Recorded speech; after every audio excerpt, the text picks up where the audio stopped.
Hey friends, before I go into the competitive PvP playlist rant, I want to put a disclaimer at the front of this video, which is basically saying that I enjoy the game a lot and will continue playing. That amount will vary based on how they tackle core problems with PvP offerings, like the comp playlist for example. Strangely though, I've been enjoying the PvE side of the game while waiting for PvP to rejuvenate and innovate. I'm going to be a bit more blunt with my content and delivery in this one, so please try to assume best intentions from me to spare us all a 30-minute disclaimer of a 30-second sentence. So this video is going to be broken down into 3 separate videos. It's going to be the first of this rant, then it's going to be constructive criticism for improving the playlist, and then it's also going to be a breakdown of my most competitive solo build. It's the same build that goes on the 40-game trials win streaks while being solo. So I've already made a competitive tips video which covers concepts and topics not usually discussed in guide-related content. Nothing has changed since that video. I still see the comp playlist as a purely transactional experience since I wouldn't play it for improvement or enjoyment or any intrinsic reason. It's purely extrinsic. I want to get my reward and get the hell out as quickly as possible. Consequently, that means I play very efficiently both in and out of the match. In the match, I play hard meta, I don't follow any gentleman's agreements, while out of the match, I only try to queue at peak hours, I queue dodge both superior opponents and inferior inevitable teammates. The combination of doing this means that I could realistically make forward progress in PC duo queue, which is the hardest method of climbing since you get less loss forgiveness, but you still have a chance to match Nostradamus and Harry Potter, while SpongeBob or Patrick is your third teammate. In general, Destiny 2, the game is experiencing franchise fatigue from a lack of solid identity to innovate on. As a result, player population can be low enough in some regions to not even find matches in the first place. That's why I duo queued. I wanted to help a friend have a chance at getting the emblem, even if it slightly added more playtime to my own grind. While I did duo, I don't particularly like that duo is even an option to begin with. We would have gladly played with the trio the whole way through if BattleEye did anything tangible. That didn't stop us from beating some career 100% accuracy players. It was only the Harry Potters that proved to be a slight speed bump to the climb. The plan was to only play 9 matches a week for Rose's/Redrix's S-stocks, then when the population was on a higher than usual spike, we'd strike. In general, the extra 5,000 rank points that they added to comp feels like it would better filter out inexperienced players, but it ended up feeling exactly the same as previous comp seasons. There's this too common scenario where I have a teammate or two on a nonsensical loadout, then I check their stats. First off, I want to say that their resilience and commitment to continue to play is inspiring. And second, stats don't tell the whole picture. A pub lobby 3.2 KD would get dumpstered by a scrim lobby 1.4 KD. So realistically, if these teammates only played Ascendant comp, they're likely to be in the 0.8 to 1.2 KD range. Then if you consider objective-based game modes, where there are situations like purposely dying to heavy before a new zone is even able to be captured, like you died 2 or 3 times extra, but it effectively gives your team a better chance of putting a future 10 to 20 points on the board. The same could be said for purposely dragging an enemy super away from points of interest, like you'll probably lose that duel, but it prevents an automatic team wipe. Then there's the common situation of using too much of your utility, your abilities, to extend your life for an extra 10 seconds that you're likely to die anyway, which can create a disadvantageous split spawn for a future team fight. So long story short, it's better to take a quick death to have a better chance of a future 3v3 team fight.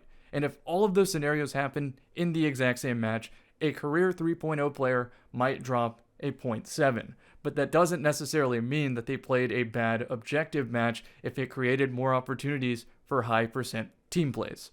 Tangent aside, I stat check my teammates, I look at their match history of sometimes 100 or more matches played that season, and remember, this is supposed to be the highest rank in the game.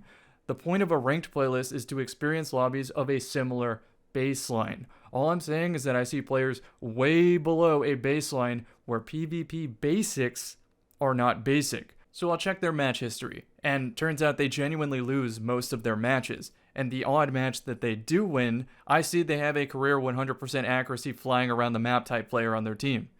When you consider how the wins and losses point distribution pans out, and also loss forgiveness against trios and disconnects, And also forgiveness when a teammate duo takes turns leaving and rejoining matches purposely. It's not unrealistic for a low skill, low experience player to make it to the Ascendant rank and also obtain the emblem. Like I already said, their commitment and resilience is inspiring, but it genuinely feels like an automatic loss to the team that gets one of these players while the opposite team gets none. It doesn't feel like a ranked experience in these instances for either team. That being said though, the strongest skilled players in the game will find a way to win anyway.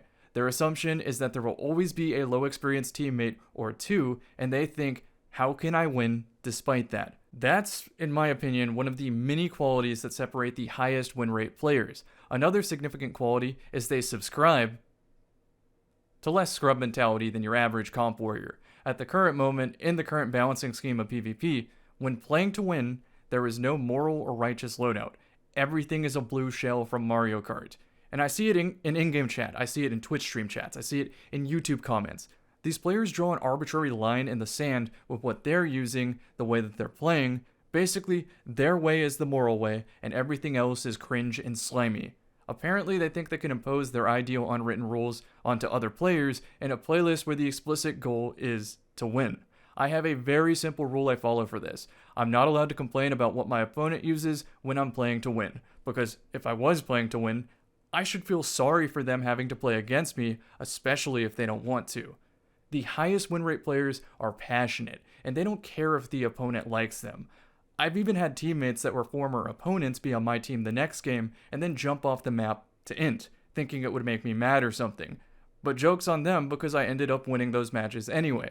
I've had teammates leave a match out of frustration only for me to completely come back and win the match by myself. In fact, I hate to say it, you know a ranked playlist is chalked that when a teammate leaves the match, it somehow makes the match easier to win.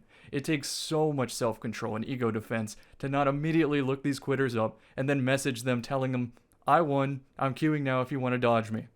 As a precaution, I actually turned in-game messages off this year. While the vast majority of messages I receive are warm and kind, I don't want to be put in a situation that lets me earn experience points in my mean skills. Obviously, I'm missing out on the ability to communicate during the match, but 90% of my games, my teammates either don't talk or aren't experienced enough to have useful feedback. If we were both serious about improving, we would just do a VOD review with some mutual friends in the voice chat. Over the years, I've become a much more mellow, kind player as I grow in skill and experience. My rule for mean messages is to skip step 2 and escalate it all the way to step 10, which is the money match. If you're gonna waste my time, I'm gonna get paid for it.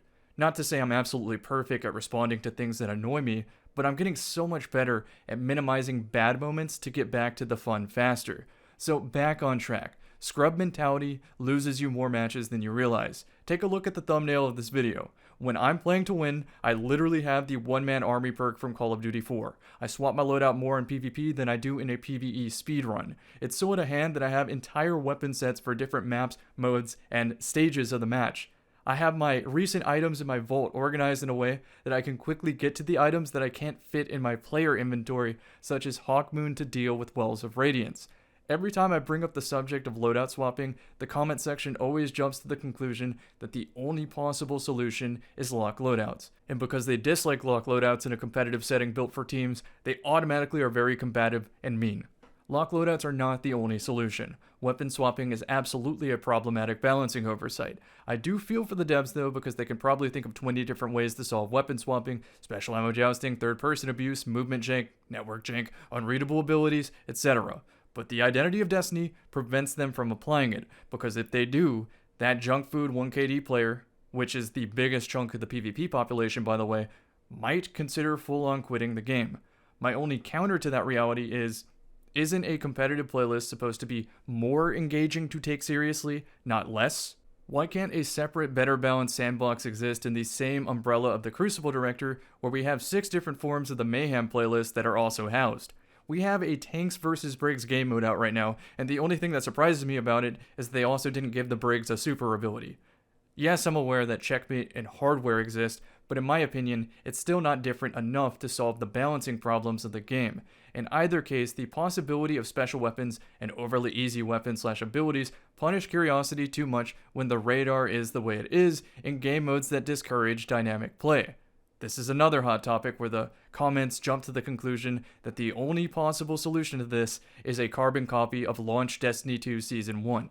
It's not. And I'm gonna be real, a lot of y'all have scrub complaints about PvP asking for better game balance when you actually don't want it and aren't about that life. For example, the same complainer will ask for Clash as the only game mode and be surprised when high skill players win with slow play when the game mode doesn't encourage movement to begin with. That same complainer will die to power ammo and then beg for it to go away, to later realize that it was the only aspect of the match that forced movement. That same complainer will beg for more special ammo to get network diffed by a high skill sniper rifle. The commonality of this complaining is that it's only fun to them when they only play against weaker players, but they don't consider aspects of the game that make the game fun to play equal skill players. They're too inexperienced to even know what to ask for that might keep them engaged to play better by osmosis, while also asking for things that in the future would make high skill gameplay enjoyable for them at the end of their inevitable skill climb. Overall, I don't think the Destiny discourse can ever be in a good spot because of how wild the wants and needs of completely different player archetypes are. I don't think the game can satisfy both without splitting the modes and maybe the whole of Destiny itself into different titles. At the very least over the years, I figured we'd get dozens of competitors, or at least one, that challenges Destiny PvP in its niche. Until that exists, it isn't as simple as just play a different game. Now, talking about the game as a whole, that recent reveal stream is the extreme rarity for me. For the past decade, I'd see a reveal stream and think, they don't get it. This is one of the few info pieces where Bungie, I'm paraphrasing here, wants to improve the quality of the hobby of playing Destiny 2 while focusing less effort on building sandcastle slop content to be destroyed after a few months. Hearing that makes me think, they get it. And to be fair overall, I'm playing the game more than I usually do right now because the game is arguably in the best spot it's been in years. The player population is only really low because of franchise fatigue. The actual content and quality of the game is varied and fun, outside of a few in-game outliers that the game has always had, like for example right now it's Prismatic Titan's dominance in no-comm in-game activities. Right now there are more viable and interesting combinations and playstyles that exist more than ever. If I were to say PvP is long far gone from its peak, you would think of a lot of different things, and strictly speaking from a perspective of the game adjusting to an increase in average player skill, that could mean I miss its chaotic peak from Destiny 1 launch, I miss Forsaken, I miss the 30th anniversary, or depending on the kind of player you are, long far gone might also mean I miss vanilla Destiny 2. In either case, I would make the argument that it has a lot of work to do to improve the hobby to both casual chaos seekers and competitive demons alike. Since the beginning, the game has always sold half its player base on PvP. It deserves to be in the best state ever, like PvE is right now, because like always, when PvE content gets stale, they always come crawling right back to the Crucible. I feel like that's a decent place to end this rant, but trust I could go on all night, or rather, all traffic long, or however many dishes you gotta do. Thanks for listening and being respectful, despite this rant being a little more blunt and stony than usual. Have a great rest of your day, and I will see you in the next one.